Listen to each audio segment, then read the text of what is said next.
Right now, something is correcting your reality. Every particle in your body, every quantum event occurring, is being monitored, checked for errors, and corrected. Not by chance, not by physics, by code. A physicist found it, inside the fundamental equations of reality. He spent 8 months not telling anyone, because he could not explain how it got there.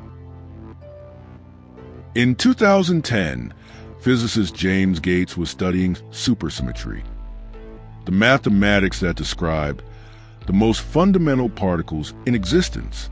Deep inside those equations, he found something that should not be there: computer code.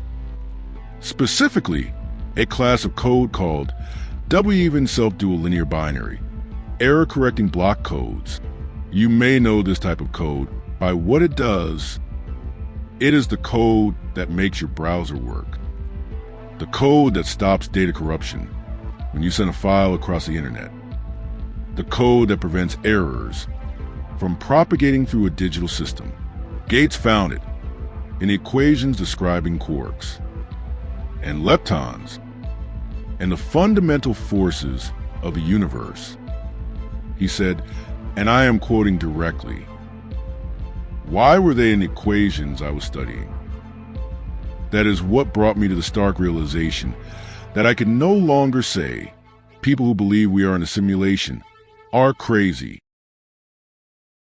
The discoveries that change everything are the ones nobody was looking for. This channel exists for those discoveries. Every Friday, one idea that should not be possible. Subscribe. You were not supposed to know any of this. Stay, because what comes next is significantly more disturbing. Error-correcting codes do not appear naturally. They are designed. They require an engineer who understands what errors might occur and builds a system to prevent them in a computer. Error-correcting codes exist because without them, the simulation crashes, data corrupts, the program breaks down, which raises one question that Gates himself could not answer. If error-correcting codes exist in the fundamental equations of reality, what are they preventing from crashing?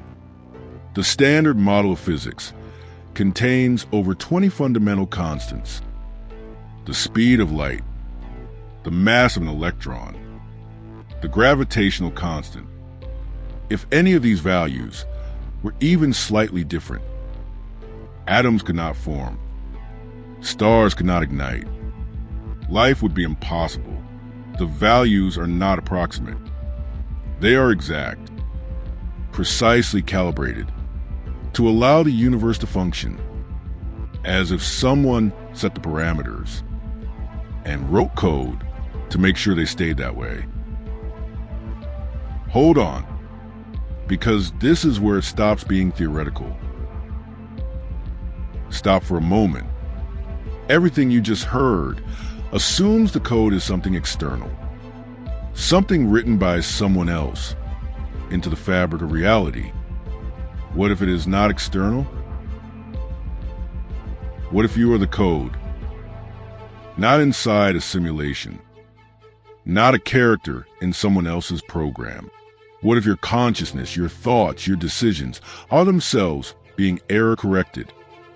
Right now, in real time, physicist Nick Bostrom calculated that if even one civilization in the history of the universe has ever run a realistic simulation, the number of simulated beings will exceed the number of real ones by billions to one. The statistical probability that you are real is almost zero, and if you are simulated, then the code Gates found is not just in equations. It is in you, running right now, correcting errors in your thoughts before you are aware of them. You have never had a completely original thought. Every idea you believe is yours has already been checked and approved by something you cannot access. This is not philosophy. There is a specific moment when this becomes measurable. The double slit experiment. Fire a particle at a barrier with two slits, and it behaves like a wave, passing through both simultaneously, creating an interference pattern on the other side. But here is what nobody talks about. Watch the particle, and the wave pattern disappears.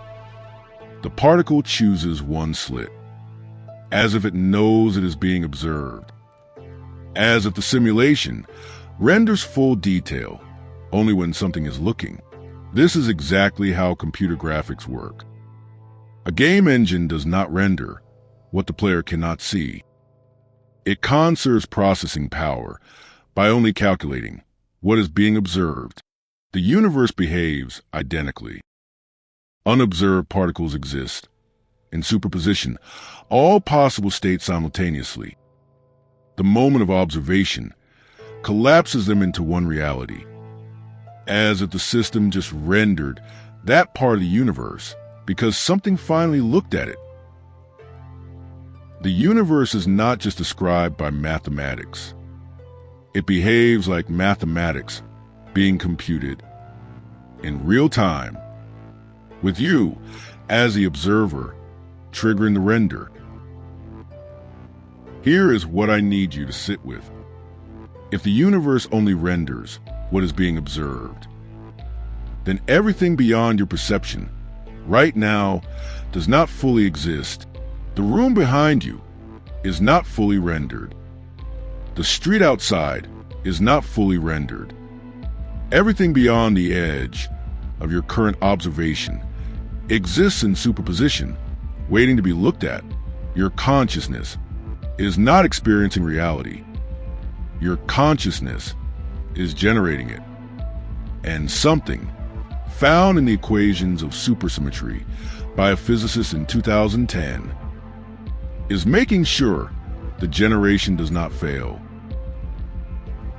James Gates was asked whether his discovery proves we are in a simulation. He said he does not know. He said he cannot know.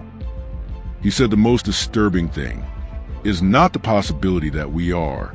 The most disturbing thing is that the code he found should not be there in a universe that is not computed. And yet, there it is, right now, somewhere in the equations describing the particles that make up your hand. There is code that keeps errors from spreading. Code that was not put there by any physicist. Code that was not designed by any engineer we know of. The question is not whether the code is there. James Gates confirmed it is. The question is, who wrote it? The code is already running. Subscribe. Every Friday, one more thing you cannot unknow.